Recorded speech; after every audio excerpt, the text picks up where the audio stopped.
नमस्कार मित्रांनो, कंबळी मालिकेच्या आजच्या भागामध्ये आपण पाहणार आहोत की आता सिद्धटेक आणि मुंबई व्हर्सेस कबड्डीची मॅच आता सुरू होणार असते। सगळे पाहुणे मंडळी वगैरे तिथे जमलेले असतात आणि मैदानावरती आता संघसुद्धा आलेले असतात आणि एवढ्यात राजन त्याच्या बायकोला घेऊन तिथे येतो। प्रमुख पाहुणे म्हणून आता राजनही तिथे आलेला असतो। पण इकडे मात्र जो अनिकाचा संघ असतो ना, तो त्या संघामध्ये अनिका आता खूप घाबरलेली असते। सगळ्या कबड्डीच्या मुली आता अनिकाला समजावू लागतात आणि त्यानंतर अनिकाला आता मुली पुढे लोटतात। तर पंचांनी आता टॉस केलेला असतो आणि त्यामध्ये आता मुंबईचा संघांनी टॉस जिंकलेला असतो। सगळेजण आता टाळ्या वाजवतात आणि त्यानंतर आता सिद्धटेकची आता जी कॅप्टन असते ती अनिकासमोर येते। अनिका घाबरलेली असते, हसतच ती म्हणते की आता ही जिंकणार आहे का, मराठीत सांगायला हवं हिला। आणि लगेचच आता मॅचेसला सुरुवात होती। पहिली सुरुवात आता मुंबईच्या संघाकडून केली जाते आणि मुंबईच्या संघामधून आता कबड्डी घालून पुढे येतात आणि आता मुंबई संघाला 1 गुण मिळालेला असतो आणि कबड्डी घालून जाताना त्या मुलीने बरोबर आता सगळ्या आता सिद्धटेकच्या संघांना आता मात दिलेली असते आणि आता सिद्धटेकची मुलगी चाल करून जाते, कबड्डी घालून जाते आणि मुंबईच्या संघाने तिला पकडलेलं असतं आणि पुन्हा एकदा मुंबईच्या संघाला गुण मिळतो आणि आता प्रत्येक असे करू करू मुंबईच्या संघाला 1-1 गुण मिळत असतो आणि मुंबई संघाचे गुण वाढत जात असतात। आता सिद्धटेकचा संघ प्रत्येक वेळेस मात खात असतो। आता सिद्धटेकची ती माणसे मॅचेस बघत असतात। ती माणसे म्हणतात जोपर्यंत कंबळी नाही ना तोपर्यंत हे आता असंच होत राहणार आणि मला वाटतंय की सिद्धटेकचा संघ काही कबड्डी जिंकणारच नाही। आता माणसे कुजबुजू लागतात, बरोबर आहे, कंबळी तर पाहिजेच संघात आणि कंबळी जर नसेल ना तर काहीच होणार नाही। माणसे आता विचार करू लागतात ही कंबळी गेली तरी कुठे असेल। आबा देखील शेतात आलेला असतो। आबा आता विचार करतो की ही कंबळी गेली तरी कुठे असेल, हिला ना शोधून काढायला हवं, पण आता करायचं तरी काय। तर आबाच्या डोक्यात एक आयडिया येते आणि सरूसुद्धा आता समोर काम करत उभी असते आणि तेवढ्यात आबा आता विळा घेतात आणि त्या विळ्याकडे बघत आबा म्हणतात, अगं सरू, या वेळेला धारच नाही आहे, मी एक काम करतो, घरी जातो आणि दुसरा विळा घेऊन येतो। सरू म्हणते, असं म्हणता होय आबा? आबा म्हणतात की होय। सरू म्हणते की त्यासाठी घरी कशाला जायचं आबा, अहो माझ्याकडे ना दुसरा विळा आहे, चांगला धारदार विळा आहे माझ्याकडं आणि घ्या हा विळा, असे म्हणत सरू आता तो विळा आबाला देते। आता सरू काही ऐकायला तयारच नसते आणि आबा सुद्धा मानायला तयारच नसतात। आबा म्हणतात की काही जरी झालं ना तरी मला आता सरू जायलाच हवं। सरू म्हणते की कुठं जायचं आहे आबा? सरू म्हणते की अच्छा, कंबळीला भेटायला जायचं तर? पटकन आबा म्हणतात हो तर, आणि आता सरू आबाकडे येते। पटकन आता बोलणं टाळत आबा म्हणतात, अरे मला त्या माधूला भेटायला जायचं। सरू म्हणते असं आहे का? सरू म्हणते की आबा तुम्ही किती जरी नाटकं केलं ना मला सगळं कळतंय, चला कामाला लागा, आले कुठले घरी जायला निघालेत। आबा देवाकडे बघतात आणि म्हणतात की देवा आता तूच काहीतरी कर आणि कंबळीच्या मदतीला कुणाला तरी पाठव। इकडे आता कंबळीला ना रूममध्ये कोंडून ठेवलेलं असतं। एकटी कंबळी फक्त विचार करत तिथे बसलेली असते आणि एवढ्यात कंबळीचे लक्ष वर छताकडे जाते आणि आता कौलाच्या त्या छतावरून ऋषी आतमध्ये कंबळीकडे डोकत बघत असतो। पटकन कंबळी उठून उभा राहते। कंबळी म्हणते कोण आहे? ऋषी म्हणतो मी कंबळी, अगं ऋषी बोलतोय, ऋषी इनामदार। तेव्हा आता कंबळी म्हणते तुम्ही तिथे काय करताय? ऋषी म्हणतो असं काय करतेस कंबळी, अगं तुला मॅच खेळायला जायचंय ना? तेव्हा ना मी तुला सोडवायला आलो, चल तिकडे कबड्डीची मॅच सुरू झाली। कंबळी ऋषीकडे बघते। ऋषी म्हणतो की मला माहिती आहे कंबळी तू माझ्यावरती रुसली, पण आता माझ्यापेक्षा ना तुला तिकडे त्या मुलींना तुझी जास्त गरज आहे, असे म्हणत पटकन ऋषी आता त्याच्याकडे असलेली दोरी खाली सोडतो आणि ऋषी आता त्याच्या हाताला ती दोरी घट्ट पकडतो। कंबळीने आता खाली आलेली दोरी आपल्या हातात पकडलेली असते आणि कंबळी त्या दोरीच्या मदतीने आता वर येते। पटकन ऋषी आता कंबळीला बाहेर काढतो आणि पटकन आता कंबळीला बाहेर काढता क्षणी कंबळी ऋषीचा हात धरते आणि एकटक नजरेने ऋषीकडे बघू लागते। ऋषी सुद्धा आता तसाच कंबळीकडे बघतो आणि आता इकडे कबड्डीच्या मॅच मध्ये मुंबई संघाची कॅप्टन जी असते ती आता कबड्डी घालून सिद्धटेकच्या संघाकडे येते आणि त्यानंतर आता इकडे तो संघ आता पूर्ण हरायच्या बेतात आलेला असतो। इकडे अनिका तर जाम घाबरलेली असते, आता करायचं काय, ह्या मुंबईचा संघ आपल्याला मातवर मात देतोय। इकडे पटकन कंबळी बाहेर येता क्षणी कंबळी तिची सायकल बाहेर काढते आणि दुडू दुडू सायकलवरून जाऊ लागते। तेवढ्यात ऋषी कंबळीला थांबवतो। कमळीला म्हणतो की अगं कुठे चाललीस? कमळी म्हणते असं काय, आम्ही सायकलवरून जातो. ऋषी म्हणतो की तू जर सायकलवरून गेली ना मॅच संपल्यानंतर जाशील. बस कमळी गाडीवरती बस. कमळी विचार करते आणि पटकन आता कमळी पुन्हा तिची सायकल माघारी नेते आणि गाडीवरती बसते. कमळीला मात्र काही गाडीवर बसताच येत नसतं. पटकन ऋषी प्रेमाने कमळीकडे बघतो आणि त्याचा हात कमळीकडे देतो. ऋषीच्या हातावर हात ठेवत कमळी आता त्याची मदत घेऊन गाडीवरती मागच्या सीटवर बसते. आता ऋषी कमळीकडे बघतो आणि म्हणतो की कमळी तू काही काळजी करू नकोस, मी तुला ना अगदी वेळेवर पोचवील. आणि इकडे आता मोठ्या दबंग स्टाईलने ऋषीने कमळीला बाईकवर बसून आता कबड्डीच्या मॅचकडे आणलेलं असतं. इकडे आता सगळेजण आता खुश झालेले असतात. म्हणतात की कबड्डीच्या संघामध्ये मुंबई संघाला 100पैकी 100 गुण मिळाले. इकडे आता ऋषीने कमळीला त्या मॅचेसच्या ठिकाणी आणलेलं असतं आणि पळतच कमळी आता आतमध्ये जाते. ऋषीला वाटतं कमळी पाठीमागेच बसली. ऋषी म्हणतो की मला माफ कर, मी उगाचच ना हात उचलला, मी असं करायला नको होतं कमळी. ऋषी पाठीमागे बघतो तर तिथे कमळी नसतेच. आणि तेवढ्यात आता डोक्याला हात लावत ऋषी म्हणतो की जाऊ दे, तुझी मॅच ना ती जिंकणं आज खूप महत्त्वाचं आहे, मी तर नंतर बोलेन. आणि तेवढ्यात हळूच साहेबा तिथे आलेला असतो. साहेबाला बघून आता ऋषी टचकतो आणि म्हणतो ए तू कधी आलास? साहेबा म्हणतो की तुझ्या जन्माच्या 20 वर्षापूर्वी. साहेबा म्हणतो अरे असं काय करतो तू? ज्यावेळेस एका सुंदर मुलीला इथे गाडीवर घेऊन आला ना त्यानंतर मी इथे आलो. आणि त्यानंतर आता साहेबा म्हणतो काय ऋषी खरं सांग, चाललंय काय तुझं? आता ऋषी म्हणतो की खरं सांग, आईने तुला माझ्यावरती लक्ष ठेवायला पाठवलंय ना? साहेबा म्हणतो की म्हणजे या अगोदर तू असं काही वागलाय का? त्याचं काय आहे ना, मला मॅडमला ना सगळा डिटेल रिपोर्ट द्यावा लागतो बरं का ऋषी. आणि तू ना कधी कधी काय काय करतो ते मला सगळं काही सांगावं लागतं. ऋषीकडे बघत आता साहेबा म्हणतो तू काही असं ऐकणार नाही आणि मला ना काही खरं सांगणारच नाही. मी एक काम करतो, मला ना मॅडमला सांगावंच लागणार आहे. आणि इकडे आता कमळी कबड्डीच्या मॅचमध्ये आलेली असते. त्या सगळ्यांकडे बघत आता मोठ्याने हसतच कमळी म्हणते की आलो मी. आणि कमळीकडे बघत आता सगळे सिद्धटेकची लोक खुश झालेली असतात. मोठ्याने ओरडत ते लोक म्हणतात आली रे आली, सिद्धटेकची वाघीण आली. आणि सगळेजण आता कमळीकडे बघून टाळ्या वाजवतात. मुंबईची कॅप्टन आता कमळीकडे बघते आणि जरा डचकतेच. आणि आता पंच म्हणतात की सिद्धटेकची कॅप्टन कमळी उर्फ चॅम्पियन आता मैदानात उतरते आणि हळूहळू कमळी आता मैदानाकडे येऊ लागते. आणि आता कमळी स्टाईलने मोठ्या अनिकासमोर येते. इकडे आता मुंबईची कॅप्टन रागाने कमळीकडे बघते. आणि आता कॅप्टन कमळी मैदानात उतरली, आता कुणाची सुट्टी नाही असे पंच म्हणत असतात.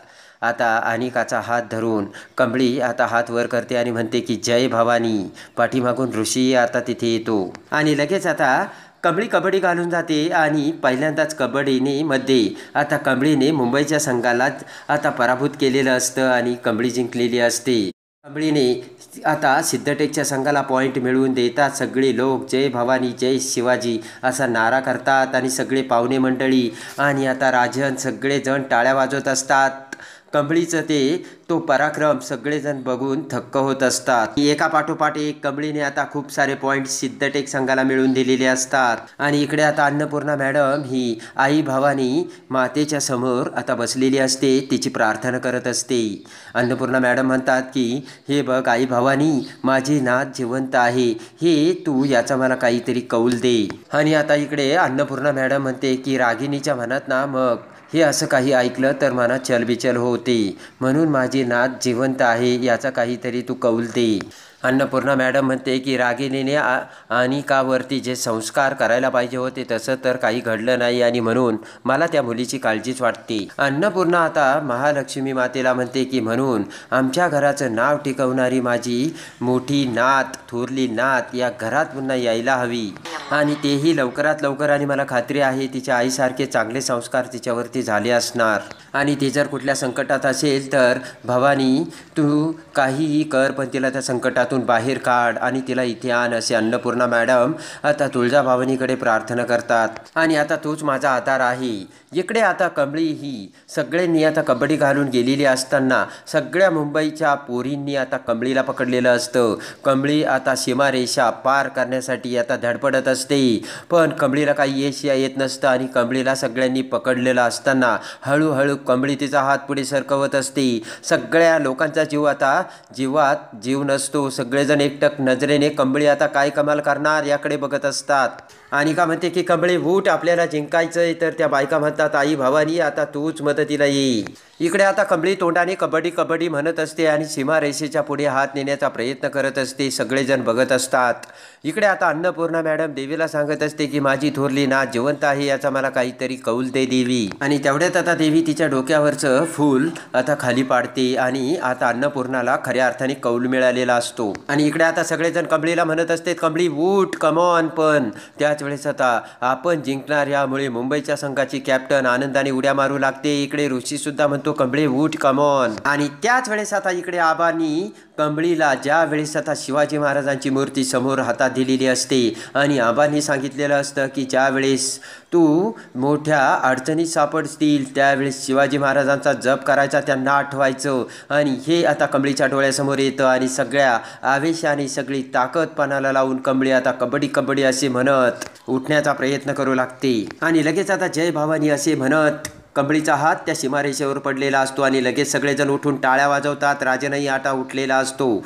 अटीतटीच्या त्या लढतीत आता कमळीचा संघ जिंकलेला असतो आणि कमळीने कबड्डीची स्पर्धा मोठ्या आता हिमतीने जिंकून दिलेली असते आणि तेही सिद्धटेक संघाला. आणि इकडे आता ते राजन उठून उभा राहून टाळ्या वाजवता हे बघता क्षणी रागिनी पुन्हा राजनचा हात धरते आणि खाली बसवते. रागिनी म्हणते काय करतोयस तू, आपली मुलगी हरली आणि तू टाळ्या वाजवतोयस. इकडे आता कमळी उठूनच आता सगळ्या तिच्या संघाकडे धाव घेते. सगळेजण आता नाचू लागतात. मुंबईची कॅप्टन तर आता अवाकच झालेली असते. इकडे तेवढ्यात राजनला फोन येतो. राजन बोलण्यासाठी आता बाहेर जातो. रागिनी रागाने आता कमळीकडे बघत असते. आणि इकडे आता राजन हा बाहेर येता क्षणी इकडे अन्नपूर्णाचा राजनला फोन आलेला असतो. राजन म्हणतो बोल नाही. तर हसतच अन्नपूर्णा मॅडम म्हणते की आपली थोरली नात माझी जिवंत आहे. राजन म्हणतो काय. तर इकडे आता अन्नपूर्णा म्हणते की अरे मला खूप आनंद झाला आहे आणि आपली थोरली नात जिवंत आहे. आणि त्यानंतर आता ते पंच पुढे येतात आणि म्हणतात आता दोन्ही संघाचे कॅप्टन एकमेकांशी हात मिळवतील. तो खेळ होता आणि प्रतिस्पर्धी खेळामध्ये आता आपण सगळे एक आहोत. आणि इकडे आता पटकन कमळी तिचा हात पुढे करते. पण इकडे मात्र कबड्डीच्या त्या कॅप्टनला रागच आलेला असतो आणि फक्त हाताला टच करत ती रागाने तिथून निघून जाते. इकडे आता राजन देखील अन्नपूर्णाला समजावतो आणि म्हणतो की ती जिवंत आहे मलासुद्धा माहिती आहे, पण तिलासुद्धा तिच्या आजी आजोबाचं नातवाचं आईवडिलांचं प्रेम मिळावं हे मला देखील वाटतं, पण ती आपल्याकडे नाही आहे ना. अन्नपूर्णा म्हणते हे बघ आता ना मला प्रत्यक्ष देवीने कौल दिला आहे, तेव्हा राजन मी तुला सांगते माझी नात जिवंत आहे आणि यात मला आता अजिबात शंका नाही आणि काही बोलायचं सुद्धा नाही. अन्नपूर्णा म्हणते लवकरच ती आपल्याला मिळणार आहे, अंबाबाईवरती तू विश्वास ठेव. इकडे आता कमळीने विजेतेपद पटकवलेलं असतं आणि सगळेजण आता कमळीची स्तुती करू लागतात. आमची कमळी आहेच अशी, आज आमची कमळी गावाची खरी शान आहे, तिने आमच्या गावाची शान राखली आहेच कमळी आमची अशी, असे प्रत्येक माणूस आता बोलत असतो. आणि लगेच आता मुंबई संघाच्या शाळेचे मुख्याध्यापक आता कॅप्टन आणि व्हाईस कॅप्टनला आता त्यांच्या मुंबई महाविद्यालयामध्ये फ्री ॲडमिशन देण्याचे डिक्लेअर करतात आणि कमळीला आनंद होतो आणि ते म्हणतात मग येणार का मुंबईला. तर कमळी खुश होते आणि पटकन आता कमळी ही नाचू लागते आणि कमळीला पदक मिळालेलं असतं ते घेऊन कमळी आता इकडे ऋषीकडे येते आणि कमळी प्रेमाने आता ऋषीच्या हातात हात देते. तेवढ्यात साहेबा देखील तिथे येतो. तेवढ्यात आता ऋषी साहेबाची ओळख करून देतो. आता साहेबा म्हणतो की मी याच्या आईवडिलांचा मॅनेजर आणि याचा मित्र. साहेबा आता कमळीला म्हणतो की हा कुठे जातो, कुठे फिरतो, कुणाला भेटतो, काय करतो याचा सगळा तपशील मला मॅडमला द्यावा लागतो. आता कमळी डचकते आणि कमळी आता ऋषीला म्हणते की बरं येतो बरं का मी, आणि कमळी निघून जाते. इकडे आता अन्नपूर्णा मॅडम पुन्हा राजनला फोन करते आणि म्हणते की त्या मायलेकीनं आपल्या आसपासच कुठेतरी असतील, फक्त आपली नजर तिथपर्यंत पोहोचत नाही. राजन तू एक काम कर, पोलिसांना फोन कर आणि ती केस पुन्हा ओपन कर. आपण ना त्या दोघींचा शोध घेऊ. आणि अन्नपूर्णाचा तो फोन आता आलेला असताना राजन तो फोन ऐकत बोलत असतो. तर त्याच वेळेस आता कमळीला घेऊन तिची आई आता राजनच्या पाठीमागून तेथून निघून जाते. राजन म्हणतो हे बघ आई, आल्यानंतर आपण ना सविस्तर चर्चा करूयात. आणि आता इकडे राजनची मुलगी आता मॅचमध्ये हरलेली असते आणि तशीच ती घरी येते आणि अग्नी पेटून आता त्यावर हात ठेवून आता राजनची मुलगी म्हणते की आता कमळी मी तुला सोडणार नाही असा आता तिने पण केलेला असतो. इकडे आता अन्नपूर्णा मॅडमला फक्त आणि फक्त तिच्या नातीचा ध्यास लागलेला असतो. काहीही करून आपली नात आपल्याला मिळायला हवी आणि तिचं पाऊल या घरात पडायला हवं. यासाठी आता अन्नपूर्णा मॅडमनी गुरुजींना घरी बोलावलेलं असतं आणि गुरुजी आता तिथे येतात आणि महालक्ष्मी देवी मातेची पूजा अर्चा करून आता गुरुजींनी अन्नपूर्णाला सांगितलेला असतो तो भयानक भविष्यकाळ आणि सगळं भविष्य बघता क्षणी आता गुरुजी म्हणतात की अन्नपूर्णा मॅडम तुमची नात लवकरच तुम्हाला भेटणार आहे आणि लवकरच ती या घरात येणार आहे आणि जेव्हा तिचा पाय या घराला लागेल तेव्हा सगळं घर उजळून निघणार आहे. गुरुजींची ती भविष्यवाणी ऐकताच आता अन्नपूर्णाला खूप आनंद झालेला असतो. तर इकडे आता आबा हे सरूला म्हणतात की सरू मला काय म्हणायचं, मला ना कमळीची एक परीक्षा घ्यायची. आपण ना मंदिरासमोर कमळीला उभं करूयात आणि कमळीच्या हातात एक दिवा देऊयात. जर उद्या सकाळपर्यंत कमळीने तिच्या हातावरती तो दिवा तसाच तेवत ठेवला तर कमळीच्या डोक्यावरती देवी आईची कृपा असून कमळीच्या डोक्यावर देवी आईचा हात असल्याचे सिद्ध होईल. आणि लगेच आता आबा आणि सरू दोघेही कमळीला मंदिरासमोर बसून तिच्या हातावरती दिवा ठेवत ठेवतात आणि आता रात्री गडगडाट विजेचा कडकडाट होऊन आता पाऊस सुरू होतो आणि त्या पावसात देखील कमळीने तो दिवा तसाच पेटता ठेवलेला असतो. दुसऱ्या दिवशी सकाळी आता ज्या वेळेस आता आबा आणि सरू तो बघतात आणि तो सत्याचा नजारा बघून खरोखर कमळीवर देवी आईची कृपा असल्याचे आता आबा आणि सरूला समजलेलं असतं. आणि इकडे गुरुजींनी आता कमळी म्हणजे अन्नपूर्णाची नात लवकर घरी येण्याचे भविष्य सांगून अन्नपूर्णाला आता पुलकित केलेलं असतं. तर कमळी आता मुंबईला अन्नपूर्णाकडे येणार का आणि कमळी आता मुंबईला येऊन कसा धमाका करणार हे बघण्यासाठी आणि कमळी मालिकेच्या डेली अपडेटसाठी आपल्या चॅनलला लाईक करा, सबस्क्राईब करा.